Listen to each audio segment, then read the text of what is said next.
হুজুর দেখলাম যে কিছু নসিহত দিচ্ছে কিভাবে মাদ্রাসা করতে হবে, মাদ্রাসায় কিভাবে ইয়ে করতে হবে, ওই যে কি জানি বলে মাদ্রাসায় ছাত্ররা কিভাবে থাকবে। তো দেখুন যে উনি ইসলাম বিরোধী নসিহত দিচ্ছেন। কিভাবে দিচ্ছেন সেটা আমি আগে একটু শুনি, তারপরে বলি। মাদ্রাসার বিপক্ষে কথা বলেন না কেন? আমরা মাদ্রাসার বিপক্ষে না, অন্যায়ের বিপক্ষে বলি। অন্যায় মাদ্রাসায় হোক, কলেজে হোক, স্কুলে হোক, যেখানে অন্যায় সেখানে আমাদের কথা, ঠিক না? মাদ্রাসার বিপক্ষে যে সকল অভিযোগ আসতেছে, এইগুলার অনেকাংশে সত্যতার প্রমাণও আদালত, সিকিউ ইনকোয়ারি বিভিন্ন জায়গায় পাওয়া গেছে। আচ্ছা, তাহলে অন্তত আপনাকে ধন্যবাদ হুজুর। আপনি যে অন্তত স্বীকার করলেন। অন্যান্য হুজুরা তো একেবারে স্বীকারই করে না, তারা বলে যে মাদ্রাসায় কিছুই হয় না। আপনি অন্তত স্বীকার করলেন, এই জন্য আপনাকে ধন্যবাদ। তো কি কাম হয় সেটা আমরা একটু শুনি। আমাদেরকে সতর্ক না হলে আমাদের সামনের ভবিষ্যৎ অন্ধকার। কিভাবে এটা? মাদ্রাসা থেকে পাশ করে বেরোলে ভবিষ্যতে এমনি অন্ধকার থাকে, কারণ তারা তো কোনো কাজ কাম আর কিছু পারে না, হয় মসজিদের হুজুর টুজুর হয়। আর ইদানিং কালে ওই যে বিভিন্ন জায়গায় ওই যে ভাস্কর্য বিরোধী আন্দোলন বা অন্য কিছু নাস্তিকদের বিরোধী আন্দোলন টন হলে দল বেঁধে সেখানে যায়। তো এরা তো অন্য কাজ কিছু করতে পারে না, আপনারা তো তাদের জীবনটাকে একেবারে পঙ্গু করে দেন। কারণ কোরআন হাদিস, আরবি, উর্দু এই ভাষাগুলো ছাড়া আর কিছু তাদেরকে শিখান না।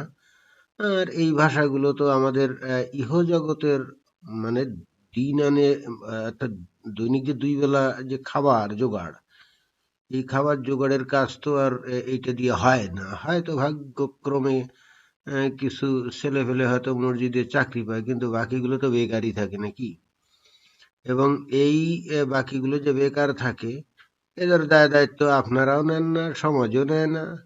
তো যা হচ্ছে সেটা তো আমরা দেখতেই পাচ্ছি। পরবর্তীতে হুজুরা আবার তাদেরকে নিয়েই আবার ওই যে দেশে ইসলামী হুকুমত কায়েমের জন্য জিহাদের ঘোষণা দেয়, জিহাদ ডাকে। হয় পাশাপাশি দুই ছেলে মাটির মধ্যে শুয়ে আছে, একজনের কাঁধের উপর একজন উঠে যাচ্ছে, আরেকজনের উপর উঠে যাচ্ছে। এইভাবে করতে করতেই তাদের মধ্যে শয়তানি আসতে শয়তান। আরে ছাত্ররা কোথায় করে, ছাত্ররা হয়তো করলেও খুবই কম। আসলে কি তারা করে নাকি, করে তো মাদ্রাসার শিক্ষকরা। আমরা যত ঘটনা এ পর্যন্ত দেখলাম, ছাত্ররা ছাত্রদের সাথে এই ধরনের কাজ কাম করে, আমরা তো একটাও তেমন পাই নাই। ভিতরে যে করে না তা না, হয়তো করে, কিন্তু তার চাইতে শতগুণে বেশি করে শিক্ষকরা। তো শিক্ষকরা কি এসে ছাত্রদের সাথে ঘুমায় নাকি, কি বলেন হুজুর? অসুস্থতা ঢুকায় খারাপ কাজের দিকে চলে যেতে পারে। একটা বিধান চালু করতে হবে, হেফজোখানা মাদ্রাসায় কোনো মাটিতে ছেলেদেরকে রাখা যাবে না। এই মিয়া কি করেন আপনি? হেফজখানা অথবা কওমি মাদ্রাসা, এখানে এই যে ছাত্ররা যে মাটিতে শোয়, এদের কি এই মাদ্রাসাগুলোর কি আর্থিক ক্ষমতা নাই সেখানে চৌকি টৌকি এগুলো ঠিক করে দেওয়ার? অবশ্যই আছে, কিন্তু এটা কেন করে না? করে না কারণ নবীর সুন্নত পালন করে। নবী নিজে কি কোনোদিন খাটে শুইতেন নাকি? তিনি তো আরো একেবারে মাটিতে শুয়ে থাকতেন। খেজুর পাতার যে বিছানা, সেটাতে শুয়ে থাকতেন। একবার তো ওমর গেছিল নবীর কাছে, যে তাড়াতাড়ি নবী যখন উঠলো তখন ওমর বলল যে হুজুর, আপনি যে এই খালি গায়ে পাটিতে শুয়েছিলেন, আপনার গায়ে তো দাগ পড়ে গেছে। আপনি এই আহ, মানে আপনি একজন বড় শাসক, নবী, আপনি সর্বশ্রেষ্ঠ মানুষ, আপনার এত কষ্ট। তো এই জন্যেই তো এরা ওই যে মাটিতে শোয়, এই জন্যই তো মাটিতে শোয় হুজুর। আপনি এসে তাদের বলছেন যে এখন মাটি ছেড়ে তারা চৌকিতে উঠবে, মস্কারি করেন নাকি? আপনি তো ইসলাম বিরোধী কথা বলছেন, আপনি টের পাচ্ছেন না? আবেগের বশে আপনি যে ইসলাম বিরোধী কথাবার্তা শুরু করে দিলেন, এটা তো এখনো আপনি বুঝলেন না। শুধু কি তাই, এরা যখন ওই যে পড়াশুনো করে ক্লাসে অথবা ঘরে, তারা তো মাটিতেই বসে সেটা করে, মাটিতে অর্থাৎ হয়তো মাদুর টাদুর বিছিয়ে সেটা করে। এরা তো চেয়ার টেবিলও ব্যবহার করে না। আমি একবার এই ধরনের একটা মাদ্রাসায় যে জিজ্ঞেস করছিলাম যে হুজুর, এই চেয়ার টেবিল বা বেঞ্চ টেন্স নাই কেন ছাত্রছাত্রীদের জন্য? তো বলল যে দেখুন, এটা তো নবীর সুন্নত, নবী নিজে তো আসলে এইগুলাতে কখনো বসেন নাই। সেই জন্যই বস্তুত আমরা নবীর সুন্নত অনুযায়ী এদেরকে এই মাটিতে বসে আমরা পাঠ করাই। এবং এমনকি যে রুমে শিক্ষকরা এসে আহ, বসে আর কি, সেই রুমেও একটা চেয়ার টেবিল নেই। সুতরাং এইরকম নবীর সুন্নত অনুসরণ করেই তো ছাত্রদেরকে মাটিতে শোয়ানো হয়। আর আপনি এসে বলছেন চৌকিতে শোয়াইতে। আপনি ইসলাম বিরোধী কথাবার্তা বলছেন, আপনি টের পাচ্ছেন না। পারবেন? কোনো ছেলে মাটিতে শুতে পারবে না। একটা ফকির মিসকিন ভিক্ষুক ও বাড়িতে যায়, দেখেন মাটিতে শোয়। চকি আছে না? আরে খাট বাদ দেন, চকি চকি নাম দেন। খাট খাট বলতেছেন কেন? চারটা খুঁটি উঁচু, তার উপরে আছে, নিচে দুটা ইট দেয়, অনেক সময় দেয় কিনা? আপনি এই মহল্লায় একটা বাড়ির খবর আমারে দেন, আমি এক্ষুনি টাকা দিয়ে তারা চকি কিনে দিয়ে যাব, যে হুজুর এই লোকটা ভিক্ষুক ফকির রিক্সাওয়ালা দিনমজুর কামলা কিছুই নাই, এই জন্য মাটিতে শোয় তো সব পাইতে। হাত তোলেন, আমি টাকা দিয়ে যাব চকি বানানোর। নাই বিশাল ধনী হয়ে গেলেন হঠাৎ করে, এই টাকা কোথা থেকে পাবেন? এই টাকা তো এই যে আপনি তো বিশাল চৌকির উপরে বসে, সিংহাসনের উপরে বসে আপনি কি ওয়াজ করছেন? আমাদের নবী কি সিংহাসনের উপরে বসে কি ইসলাম প্রচার করতেন নাকি? আপনি তো নিজেই ইসলাম বিরোধী কাজ করে আবার বড়লোকই ফলাচ্ছেন। আপনি এখনই কিনে দিয়ে যাবেন, কয়জনকে কিনে দিবেন আপনি? আর তা বাদে এই গরিব মানুষ হোক আর যাই হোক, সাধারণ মানুষ তাদের বাড়িতে অবশ্যই চৌকিতেই শোয়, সেখানে কেউ চৌকি ছাড়া শোয় না। কিন্তু স্পেশালি কওমি মাদ্রাসায় তারা চৌকিতে শোয় না অথবা চেয়ার টেবিল বা বেঞ্চ ব্যবহার করে না, এটা তো পয়সার অভাবই না। তাদের বিশাল বিশাল বিল্ডিং করে, 5 তলা 7 তলা 10 তলা বিশাল বিশাল বিল্ডিং করে, কত শান শওকত। অনেক ভালো ভালো স্কুলেরও এত সুন্দর বিল্ডিং নাই, ভালো ভালো কলেজেরও এত সুন্দর বিল্ডিং নাই যে ধরনের বিল্ডিং আছে এখানে। অবশ্যই সাধারণ মানুষ যারা নাকি নেকি অর্জনের আশায় তারা সাহায্য করে, এবং যারা সাহায্য করে তারা অবশ্যই একেবারে সবাই যে হালাল পয়সা দেয় তা তো না, হারাম পয়সা দেয়, এবং এই হারাম পয়সাকে আসলে হালাল করার জন্যই দেয়। এবং আপনারা কি করেন? আপনারা আবার সেখানে ছাত্রদেরকে এমন বিদ্যা শিক্ষা দেন যে বিদ্যায় ওরাই আবার কিন্তু ওই যে দাতাদের ব্যাপারে কিন্তু মনে ঘৃণা নিয়ে বড় হয়। ওই জায়গায় যে ছাত্রদেরকে আপনারা পড়ান তারা কিন্তু ওই মাদ্রাসায় যারা দান করে তারা মুনাফিক, তারা কাফের, তারা সঠিক ইসলামে নাই, এবং তাদের বিরুদ্ধে একটা বিশাল ঘৃণা নিয়ে কিন্তু সেখানে বড় হয়। কিন্তু যারা দান করে এই লোকগুলো আসলে জানে না সেটা, এই লোকগুলো সেটা জানে না। এটাই হলো বাংলাদেশের মধ্যে আমার কাছে মনে হয় যে সবচাইতে বিস্ময়কর ঘটনা।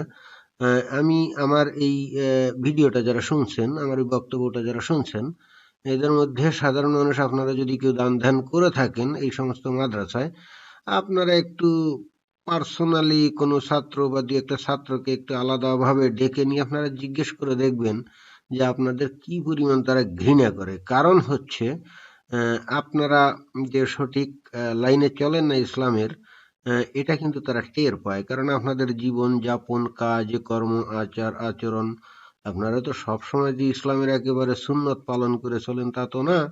এবং আপনাদের ব্যাপারে বারবার বলা হয়েছে কোরআন হাদিসে আপনারা হলেন মুনাফিক। এবং আপনারা যাদেরকে টাকা দেন অর্থাৎ দান করেন, যাদের ভরণ পোষণ আপনারা করেন, কোরআন হাদিস শিক্ষার ব্যবস্থা করেন, সেই শিক্ষার্থীরা আপনাদেরকে কিন্তু ঘৃণা করে। এইটা আপনারা জানেন না। তাহলে সেই যেই সমাজের সেই বাচ্চাগুলারে নিয়ে এসে আপনি মাদ্রাসার মধ্যে মাটিতে কেন রাখেন? ওই মেয়ে মাটিতে রাখবে না তো কোথায় রাখবে? এটা নবীর সুন্নত না? নবীর সুন্নত বলেই তো মাটিতে রাখে, ওরা তো আর শখ করে মাটিতে রাখে না। এই যে বিশাল বিশাল বিল্ডিং, সেই বিল্ডিং গুলা তো যখন এই যে যে কওমি মাদ্রাসা, তো ওরা অত বিশাল বিল্ডিং তৈরি করছে, ওরা কি ওই চেয়ার টেবিল বেঞ্চ এইগুলা বা চৌকি ছাত্রদের থাকার জন্য চৌকি এগুলা তৈরি করতে পারে না? এগুলো কয় টাকা লাগে? কোটি কোটি টাকা খরচ করে বিশাল বিশাল বিল্ডিং বিল্ডিং করতে পারে, আর মাত্র কয়েক লক্ষ টাকা খরচ করে তারা কয়েকটা চৌকি আর চেয়ার টেবিল বেঞ্চ তৈরি করতে পারে না। এটা কোনো কথা হলো? এটা তো নবীর সুন্নত অনুযায়ী তারা করে না। নবী কোনোদিন চেয়ার টেবিলে বসেন নাই, নবী কোনোদিন চৌকিতে ঘুমান নাই, এই জন্যই বস্তুত এই ব্যবস্থা। এটা তো শখ করে করে না। আপনি কি এটা জানেন না? না জেনে না জানার ভান করেন নাকি এখন? আবার এখানে লম্বা লম্বা লেকচার দিয়ে মানুষের মানে সহানুভূতি কুড়াচ্ছেন, ভাব নিচ্ছেন আপনি কত ভালো লোক।